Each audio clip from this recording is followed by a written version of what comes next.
Prólogo. El historiador incansable. Por Marcos Cueto. Querido por sus muchos amigos, respetado por sus colegas, apreciado por sus alumnos y seguido por sus lectores, Alfonso Quirós Norris fue un destacado historiador peruano, pionero en el estudio del pasado de las finanzas peruanas. Aplicó en sus investigaciones y publicaciones la disciplina y el esfuerzo que aprendió cuando fue un exitoso competidor de natación, representando al Perú en las categorías infantil y juvenil. Estudió en el Colegio Marcán de Lima, de donde le quedarían para el resto de la vida amigos entrañables y un admirable dominio del idioma inglés. Tanto en su vida profesional como en su vida personal encarnó como nadie un adjetivo: inagotable. Un calificativo que reflejó no solo su tenaz labor profesional y su escrupuloso examen de fuentes documentales, sino la vitalidad y creatividad con la que atravesó por los vertiginosos cambios producidos hacia el final del siglo XX, como las reformas del gobierno militar de Juan Velasco Alvarado, el FN de la Guerra Fría, el comienzo de la era de la globalización, donde se reformulaba el rol del Estado y la debacle del fujimorismo. Aunque fue mi amigo desde poco antes que cumpliéramos 16 años, y podría mencionar muchas anécdotas así como tomarme la libertad de agradecer en su nombre a sus otros amigos, en esta reseña solo voy a dedicarme a sus valiosos aportes a la historiografía peruana y latinoamericana que no son del todo conocidos. Ingresó a Estudios Generales Letras en la Pontificia Universidad Católica del Perú en 1974 en uno de los primeros lugares del exigente examen de admisión. Antes había estudiado en la Academia Preuniversitaria Trener, donde los profesores eran destacados estudiantes de los últimos años de la Católica. En los primeros ciclos de estudio en la universidad le atrajeron el curso de lengua dictado por el brillante profesor Luis Jaime Cisneros, al igual que las diversas disciplinas de ciencias sociales o de historia social que se dictaban bajo títulos sofisticados como Realidad Social Peruana. En los estudios de historia lo influenciaron profesores del Departamento de Humanidades como Franklin Pease, Javier Tordi y Jeffrey Kleiber, junto con otros historiadores que estaban afiliados a la Facultad de Ciencias Sociales, como Alberto Flores Galindo y Heraclio Bomilla. Pease era entonces un carismático profesor que dictaba cursos brillantes como Etnohistoria Andina, donde casi con seguridad Alfonso leyó por primera vez al historiador francés Fernand Braudel, aprendió a apreciar la persistencia de las estructuras económicas y conoció a profesionales que analizaban el pasado desde más de una disciplina, como el norteamericano John Murray, formado en antropología pero considerado el padre de la etnohistoria. Muchos estudiantes universitarios y peruanos sentíamos que vivíamos una época decisiva porque, según el discurso del régimen militar en su primera fase, o las populares proclamas de la izquierda que apoyaban o criticaban al gobierno, el país estaba iniciando un nuevo derrotero, dando FN al pasado oligárquico y entrevista al imperialismo extranjero para asumir una identidad más indígena, nacionalista y en favor de los pobres. En parte por estas proclamas y discursos, el estudio de la historia o el conocer realmente los elementos de cambio y continuidad en la historia del Perú parecía una dimensión decisiva para comprender no solo el pasado sino iluminar el presente. Era una época propicia para pensar en estos elementos porque ya habían pasado algunos años del gobierno militar iniciado en 1968, el cual hubo autoproclamado el haber realizado cambios estructurales en la sociedad peruana como la reforma agraria y la nacionalización de empresas extranjeras. No debo dejar de destacar que Alfonso Quirós nunca apoyó al gobierno militar. Por el contrario, militó por algún tiempo en un pequeño partido trotskista de izquierda que criticaba duramente al régimen castrense.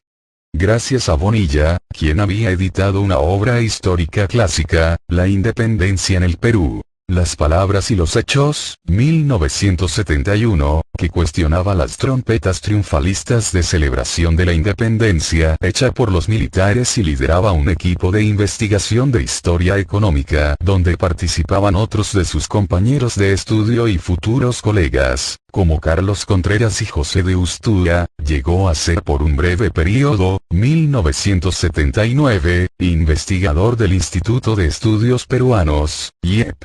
También con Bonilla muchos estudiantes de Historia Económica y Social participamos en una revista académica de corta duración, donde Alfonso colaboró y publicó uno de sus primeros artículos.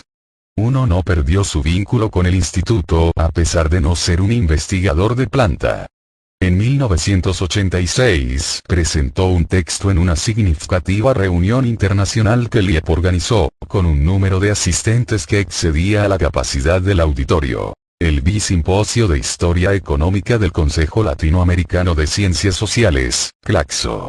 Fue una reunión sobresaliente por la cantidad y calidad de los debates y de los participantes. La mayoría estrellas nacionales e internacionales de la historia económica latinoamericana de la época y casi leyendas para los estudiantes de historia, como el italiano Francesc Ruggiero Romano, el francés François Chevalier, el argentino Enrique Tandeter y el norteamericano Herbert S. Klein, entre otros. Fuera de la universidad dejó una huella en sus intereses académicos el estudioso de la historia, y dueño de una magnífica biblioteca en Lima, Félix de Negril I, quien le sugirió ver el siglo XIX con más cuidado con el que hasta entonces se había hecho. Fue ganado para la nueva historia económica, como la mayoría de sus compañeros de estudios de entonces, donde pasó a cumplir un rol de liderazgo y en parte por ello elaboró una brillante tesis de bachiller, cuando éstas debían ser tan extensas como un libro, con la que se graduó en 1980 titulada La consolidación de la deuda interna peruana, 1850-1858. Algunos años después, en 1987, la publicó como La deuda defrauda. Consolidación de 1850 y dominio económico en el Perú, con el sello de la un entonces dinámico Instituto Nacional de Cultura, y que se presentó el año siguiente en el Instituto Raúl Porras Barrenechea, en un foro que contó con el apoyo del Archivo General de la Nación. Esta fue considerada entonces una contribución notable y original a la historiografía peruana, pues analizaba con detalle la consolidación o pago por parte del Estado en 1850 de la deuda interna que se arrastraba desde el periodo colonial con el supuesto de que serviría para formar una clase empresarial que invertiría sus capitales en el país. Su interés era ver cómo se formaban e invertían los capitales para confirmar si era verdad que toda la riqueza adquirida de la exportación del guano de las islas, utilizado como fertilizante en las granjas y plantaciones de la Europa industrial, había sido derrochada en artículos de lujo por parte de las élites, como la historiografía de entonces aseguraba. Sin embargo, encontró que se había exagerado el valor de la deuda con el fin de enriquecerse a costa del Estado y que el principal obstáculo para la formación de un mercado de capitales se encontraba además dentro del propio Estado, donde existieron funcionarios cómplices de malos manejos de la deuda. Alfonso fue uno de los primeros peruanos en abrir una senda de estudios doctorales en historia en Estados Unidos, un país que a comienzos de los años 80 vivía cierta crisis económica, pero albergaba una dinámica comunidad de historiadores latinoamericanos. Partió para ese país cuando aún buena parte de los intelectuales e historiadores peruanos consideraban a París la meca de los estudios de doctorado. Sin mayores contactos previos, postuló al respetado Departamento de Historia de la Universidad de Columbia, uno de los centros de estudios más completos y famosos del mundo. Allí captó la atención del experimentado profesor Herbert S. Klein, quien le ofreció una beca para proseguir estudios de maestría y doctorado. Posteriormente, Alfonso y el profesor Klein serían claves en la formación de varios historiadores peruanos en esa universidad, la mayoría de los cuales trabajan ahora en el Perú. En Colombia, Alfonso prestó especial atención a los cursos de Historia Latinoamericana, Económica y al novísimo curso de Historia Cuantitativa que enseñaba a cómo pensar históricamente utilizando operaciones estadísticas complejas como las regresiones múltiples y sacarle todas las ventajas a los entonces novedosos recursos de la computación. Asimismo, aprendió más sobre algo del quehacer histórico que ya le habían enseñado en Lima. Que un buen historiador estudia problemas nuevos, rebusca en archivos de la manera más minuciosa posible y propone una nueva interpretación de los hechos estudiados. En Colombia, Alfonso fue puliendo un estilo de investigar historia con pruebas fehacientes, buscadas en todos los repositorios posibles. Algo más sobre su estilo de investigar y escribir. Al leerlo pareciera que estuviera convencido de que la historia es una ciencia exacta, sin embargo su narración, pulida y cultivada con un esmero inagotable, no sacrificó el elegante estilo a la veracidad de su objeto.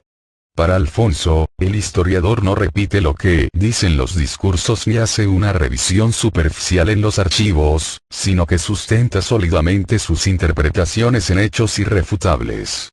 Un profesor de historia colonial latinoamericana que también dejaría una huella en su carrera fue el renombrado historiador inglés Kenneth Maxwell, que entonces enseñaba en Columbia, de quien aprendió la obligación de todo buen historiador de combinar la profundidad con la claridad en la mejor narrativa posible.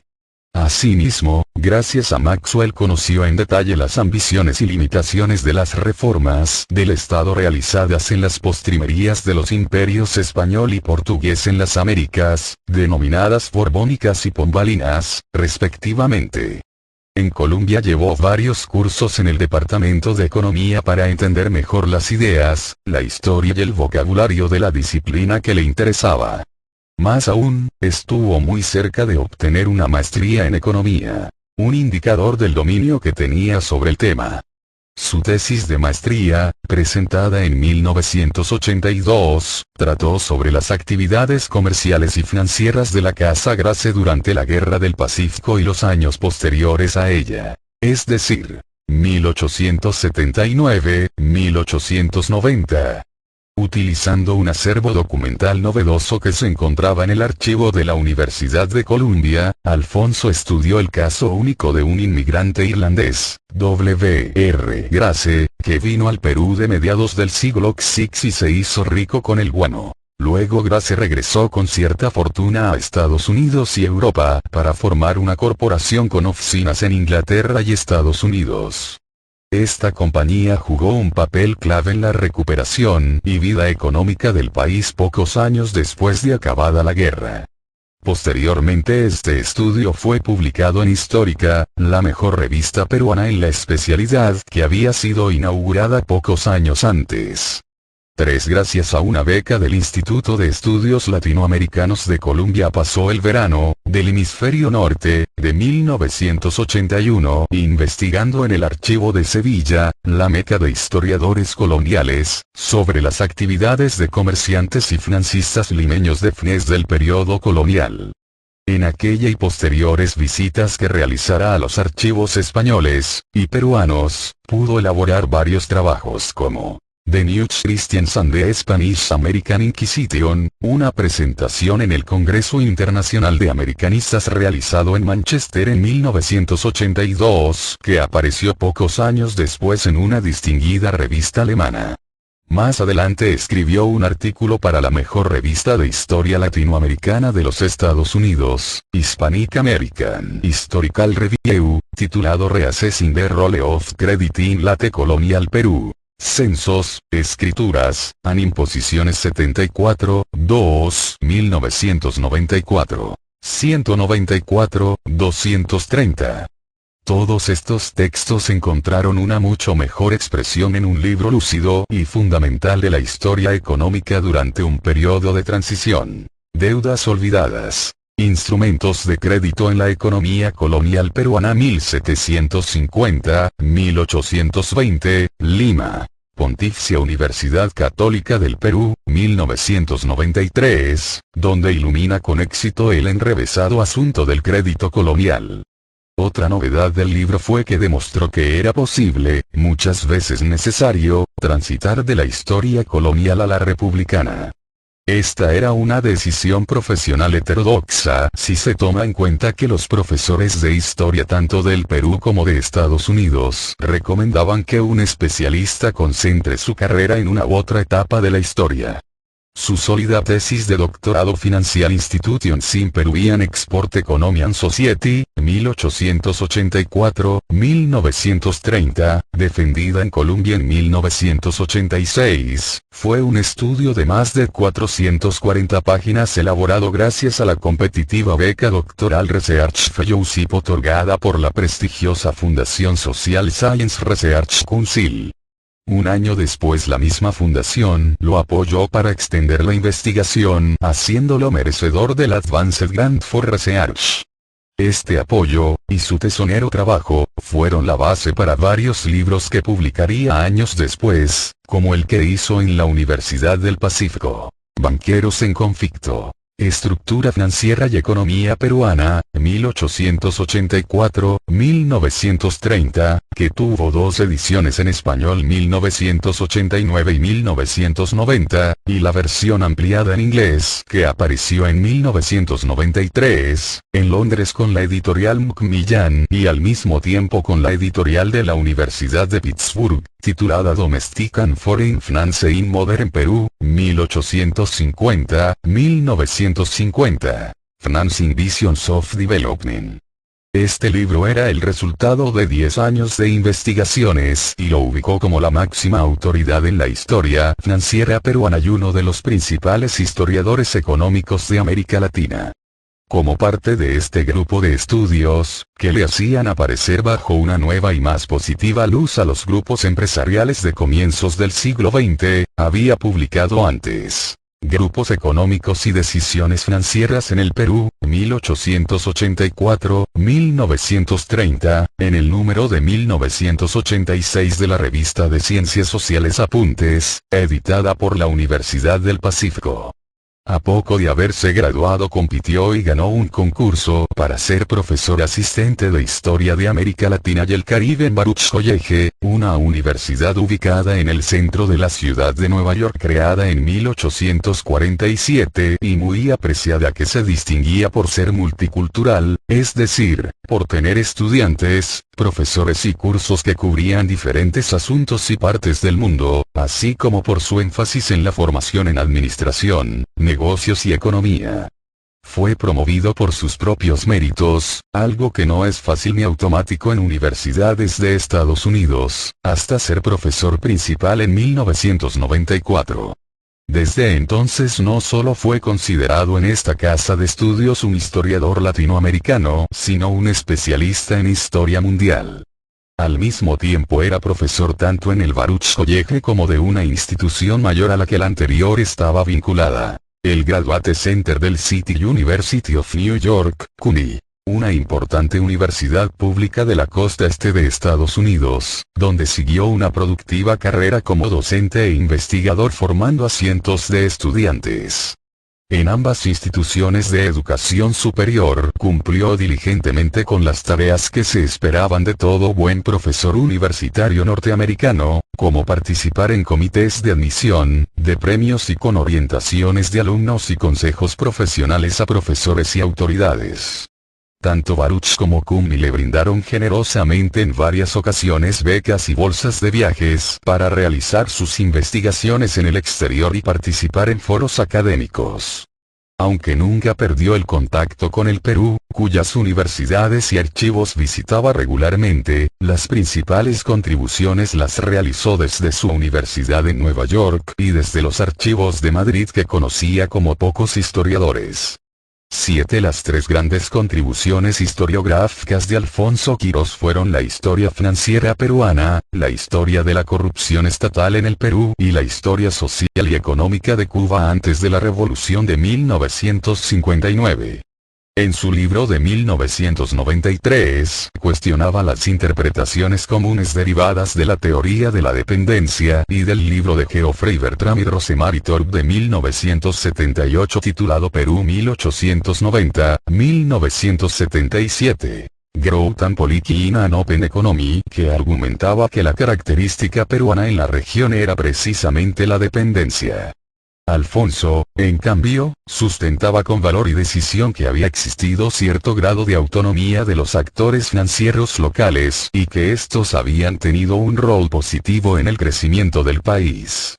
Asimismo, argumentaba, en contra de lo que pensaban muchos historiadores acerca de que el periodo de crecimiento de las exportaciones de materias primas, 1884-1930, había sido dinámico para la recuperación del país después del desastre de la guerra con Chile. Asimismo, que las élites comerciales, financieras, de seguros e industriales habían actuado racional e imaginativamente aprovechando al máximo las posibilidades y limitaciones de políticas estatales liberales incoherentemente aplicadas al igual que de la presencia del capital y las inversiones extranjeras logrando modernizar al país. Según Alfonso, fue el intervencionismo del Estado en última instancia, y en especial la coyuntura de la depresión de 1929, el que no permitió que estas iniciativas se profundicen, persistan y creen oportunidades igualitarias para todas las regiones. Una institución clave que examinó fue el Banco de Perú y Londres, una institución creada a fines del siglo XIX que llegó a tener gran poder pero colapsó estrepitosamente poco después de la caída del dictador civil Augusto B. Leguía. Fue también autor de varios artículos y capítulos de libros sobre el Perú colonial y moderno, así como acerca de la historia del crédito en el país. Vale la pena mencionar que los estudios de Alfonso Quirós sobre las insuficiencias del Estado se produjeron cuando a escala mundial existía una crítica al modelo tradicional del estado de bienestar y una reexaminación del supuesto que este era un buen gerente de grandes empresas de servicios públicos esenciales o debía ser el principal o único proveedor de los mismos. Este ideal de Estado había surgido después de la Segunda Guerra Mundial y parecía desplomarse con el fin de la Guerra Fría, simbolizada por la caída del muro de Berlín en 1989 y la disolución de la Unión Soviética en 1991. Aunque esta crítica a las funciones tradicionales que mal cumplía el Estado fue realizada principalmente desde un punto de vista neoliberal y conservador y para los países industrializados, encarnados en los gobiernos de Margaret Thatcher, en Inglaterra, y Ronald Reagan en los Estados Unidos, que muchas veces buscaron privilegiar a los grupos empresariales más poderosos, también existieron posturas auténticamente liberales, de las que participaba Alfonso, que consideraban imprescindible dar mayor autonomía al mercado, asegurar una igualdad de oportunidades a todos los actores económicos, así como reformular el papel del Estado en los países en desarrollo como el Perú. Su último y exitoso libro Corrupt Circles, A History of Unbound in Perú, Washington, D.C., y Baltimore, Woodrow Wilson Center Press y Johns Hopkins University Press, 2008, se basó en innovadores trabajos anteriores iniciados por lo menos desde el año 2000 en el que en el título de un capítulo de un libro de homenaje a Félix de Negri se hacía la pregunta, ¿Historia de la corrupción en el Perú? ¿Es factible su estudio? En Félix de Negri Luna. Homenaje, editado por Guillermo Lomán, et al. Lima. Pontificia Universidad Católica del Perú, 2000, también despuntó en esta línea de estudios su capítulo en el libro Basadre y su análisis de la corrupción en el Perú que apareciera en un libro de homenaje al insigne historiador peruano y fuese coeditado en 2005 por destacadas historiadoras. Con estos estudios profundizó su estilo de investigar utilizando una diversidad de fuentes, bibliotecas y archivos y contrastando la información obtenida entre ellas. Algunas de las novedades metodológicas que trajeron estos estudios fueron la habilidosa reexaminación de la correspondencia de funcionarios diplomáticos en archivos de todo el mundo como los de los Ministerios de Relaciones Exteriores de París, de Madrid y de Kiev, para Inglaterra, así como documentos que no se habían consultado antes del National Security Archive y el National Archives, ambos en los Estados Unidos, entre otros. En este sentido, Alfonso Quirós fue también un pionero. Su principal argumento era que el manejo corrupto de las finanzas y la economía peruanas había dejado una profunda huella que afectaba a sectores estratégicos y retrasaba el desarrollo. Realizó una puntillosa revisión que se iniciaba en las postrimerías del virreinato, pasando por el contrabando y la corrupción que magnificaron los problemas de la minería colonial y dejaron una difícil herencia a la joven república.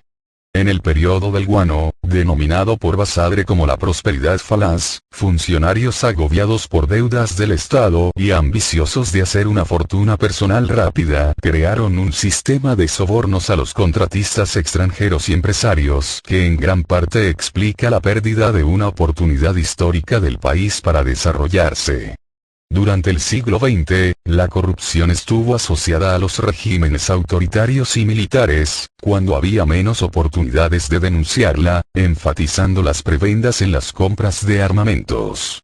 Uno de los pasajes más fascinantes, tristes, para un lector peruano es cómo la corrupción infiltró al Estado durante los años de la democracia en crisis de los 80, cuando sufríamos del doble látigo de la hiperinflación y del conflicto armado interno. Su descripción de la coexistencia contradictoria de un sobreproteccionismo inútil, la imposición de tasas y de impuestos impagables y complicados, unido ello a los cambiantes permisos para invertir, sugieren que existe un patrón perverso en el desarrollo estatal y una o más burocracias en competencia buscando su supervivencia en el corto plazo, sobre todas las cosas. El libro de Alfonso sugiere un patrón de corrupción que llegó a un cenit con los abusos del poder y la violación de los derechos humanos durante el régimen de Fujimori y Montesinos.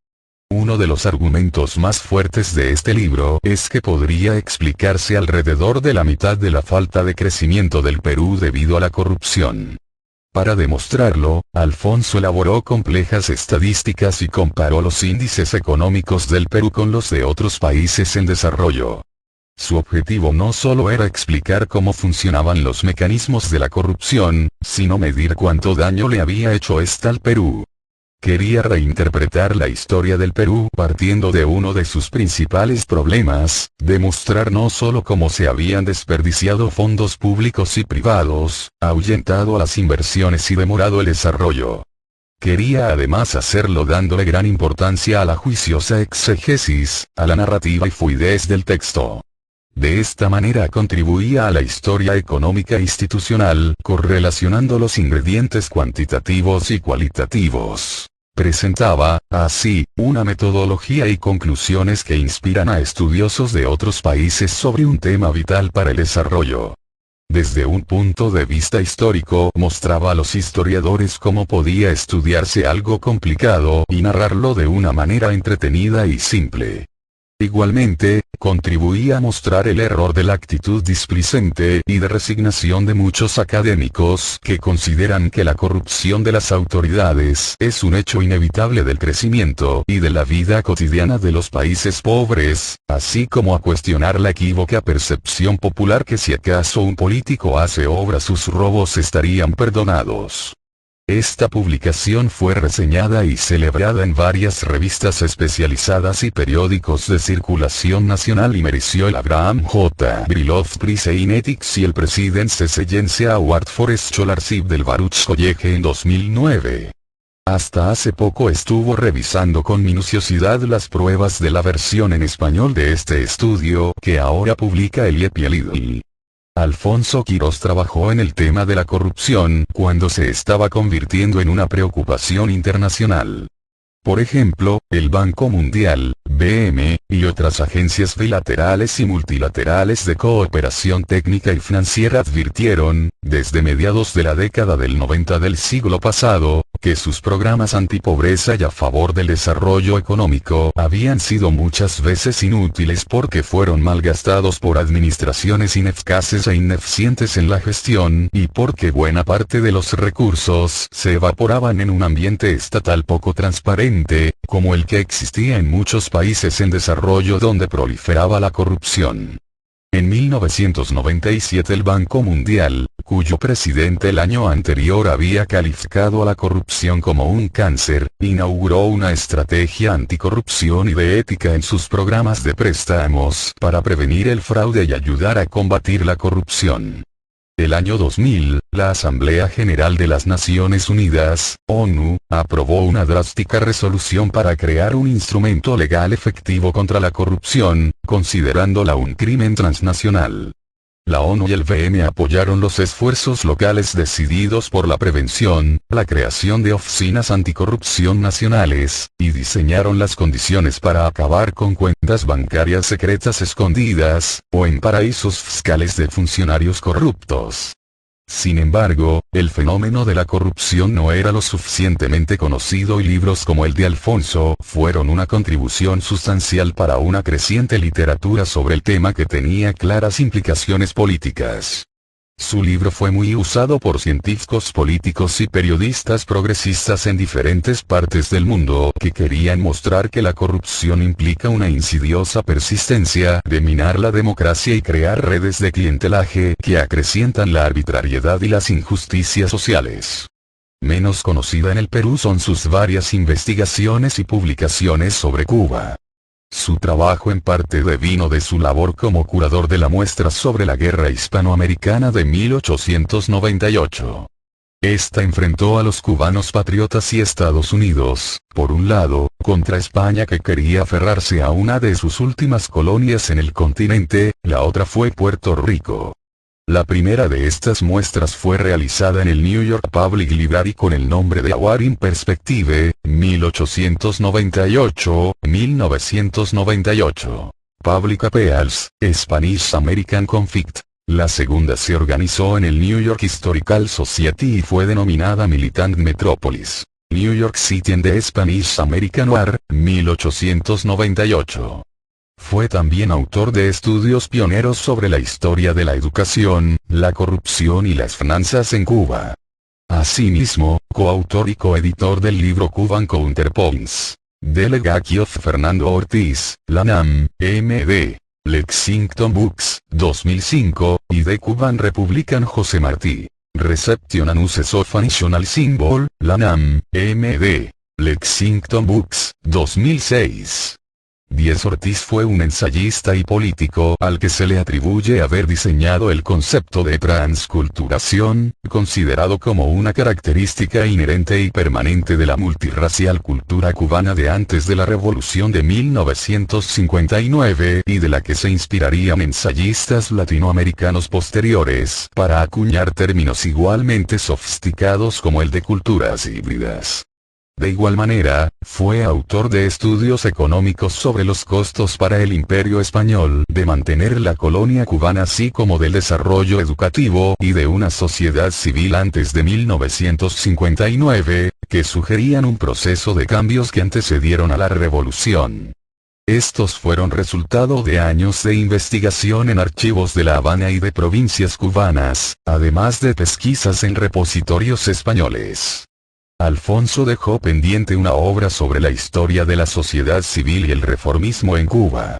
Sin embargo, su interés sobre la corrupción no dejó de llevarlo al caso cubano, lo cual se observa en el artículo Implicit Cause of Empire. Bureaucratic Corruption in the 19th Century, Cuba, que apareció en 2003 en la prestigiosa revista inglesa Journal of Latin American Studies, y el capítulo del libro Corrupción y Hacienda Colonial en Cuba, 1800-1868, que formó parte del libro editado por Inés Roldán de Montaut titulado Las Haciendas Públicas en el Caribe Hispano durante el siglo XIX y publicado en Madrid el año 2007 por el Consejo Superior de Investigaciones Científicas.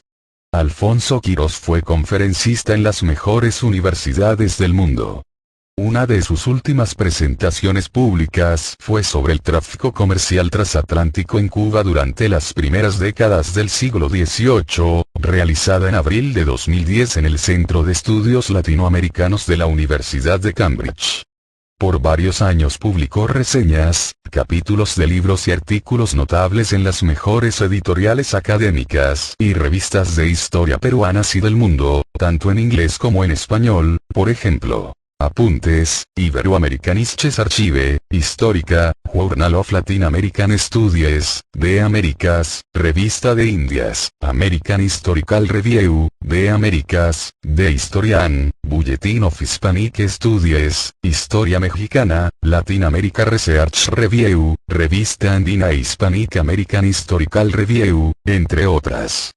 Fue además miembro del consejo editorial y editor de varias publicaciones, algunas de ellas le encargaron organizar números especiales de revistas académicas como el Colonial Latin American Review. Estuvo en el grupo fundador de esta publicación. Gracias a su labor editorial esta revista organizó números en temas que conocía bien, como el número titulado Transatlantic Exchanges, Trade, War, and Contraband in the Ibero-Atlantic World, que apareció el año 2011. Asimismo, fue editor para esta revista de otros temas que parecerían lejanos a su interés en el pasado económico, pero que demuestran su amplitud de criterio sobre los estudios históricos. Religious Life in New Spain. Novel Approaches Vol. 18, y The Power of Images. Visual Representations in New Spain and Peru Vol. 19, Special Issue of Colonial Latin American Review, en los años 2009 y 2010, respectivamente.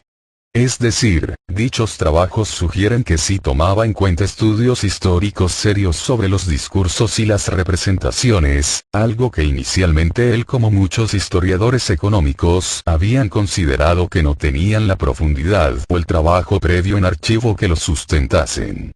Fue investigador o profesor visitante del St. Anthony's College, de la Universidad de Oxford, Inglaterra. Bowdoin College en Maine, de la Universidad Libre de Berlín, en donde estuvo gracias a una beca Humboldt, de la Universidad de Alcalá en España. E investigador del Woodrow Wilson International Center for Scholars. Entre las instituciones que apoyaron sus investigaciones estuvieron el Rockefeller Archive Center, la beca conmemorativa del bicentenario del descubrimiento de América del Banco de España, becas de los Ministerios de Cultura y de Educación y Ciencia de España, la Fundación Fulbright, la American Philosophical Society y la beca Robert S. McNamara del Banco Mundial. Entre las distinciones y becas que recibió se encuentra la Lydia Cabrera Award, que fue otorgada en 1995 por la Conferencia de Historiadores Latinoamericanos de Estados Unidos, Conference on Latin American Studies, para realizar investigaciones en Cuba. Poco tiempo antes, entre 1991 y 1992, fue chair del Comité de Estudios Andinos de esta asociación que se reúne anualmente junto a la principal asociación profesional de historiadores de los Estados Unidos. Dejó pendiente un proyecto fascinante sobre los debates constitucionales en el mundo hispano que estaba desarrollando gracias a una beca de la John Simon Guggenheim Memorial Foundation, una beca que han recibido pocos académicos. Dejó también en prensa varios trabajos que irán apareciendo próximamente, algunos de los cuales ofrecen una excelente visión panorámica de la historia económica peruana. Entre ellos se encuentra el capítulo de un libro que escribió para el periodo 1930-1960, donde demuestra que la recuperación peruana de la depresión de 1929 se debió al crecimiento diversificado de materias primas dirigidas para la exportación, al contrario de lo que ocurrió con otros países latinoamericanos, donde se intentó un proteccionismo y una industrialización por sustitución de importaciones. Las valiosas contribuciones de Alfonso Quirós fueron enormes no solo por presentar documentos, temas e interpretaciones nuevas, sino que además permiten comprender mejor al Perú contemporáneo y los problemas internos que enfrentan los países en desarrollo. Ello constituyó un reflejo de su habilidad para imprimir una perspectiva histórica en los asuntos esenciales de la historia que le tocó vivir, para volver a darle importancia al liberalismo al final de la Guerra Fría, el valor de la igualdad de oportunidades para los actores sociales, para los empresarios y para el funcionamiento continuo de los mecanismos financieros. Sus estudios fueron además una reflexión académica sobre las trampas de la corrupción en la era globalizada de comienzos del siglo XX. Para los historiadores deja el legado de una habilidad especial de combinar ideas nuevas con un incansable esfuerzo por revisar fuentes distintas, recopilando, contrastando y cruzando información de origen cuantitativo y cualitativo, y al mismo tiempo perfeccionar su estilo de escritura. Gracias a sus estudios podemos pensar por qué los peruanos tendemos a responsabilizar a otros de nuestro destino, ¿Por qué toleramos la cultura de intimidación que crea la corrupción? ¿Por qué existe un patrón a mirar el corto plazo y embriagarnos por algunos de los escándalos que compiten por nuestra atención en lugar de mirar al desarrollo en el largo plazo, y sobre la importancia de comprendernos reflejados en otras sociedades, aparentemente distintas como la cubana? Por último, su vida profesional y personal fue una imperiosa lección de vitalidad, de disfrutar de lo que hacemos. De pensar que el día tiene menos horas de las que podemos disfrutar. Sus amigos, sus colegas, sus estudiantes vamos a extrañarlo, con seguridad. Únicamente nos queda leer y estudiar sus publicaciones, indispensables, y disculpen que rompa la promesa inicial de este texto de no hacer ningún comentario personal. Pero creo que solo nos queda tratar de parecernos a él. Hace poco, cuando enfrentaba con valor el mal que lo aquejaba, tuve el privilegio de confesarle que siempre había querido ser como él y de decirle que lo quería. Río de Janeiro, febrero de 2013.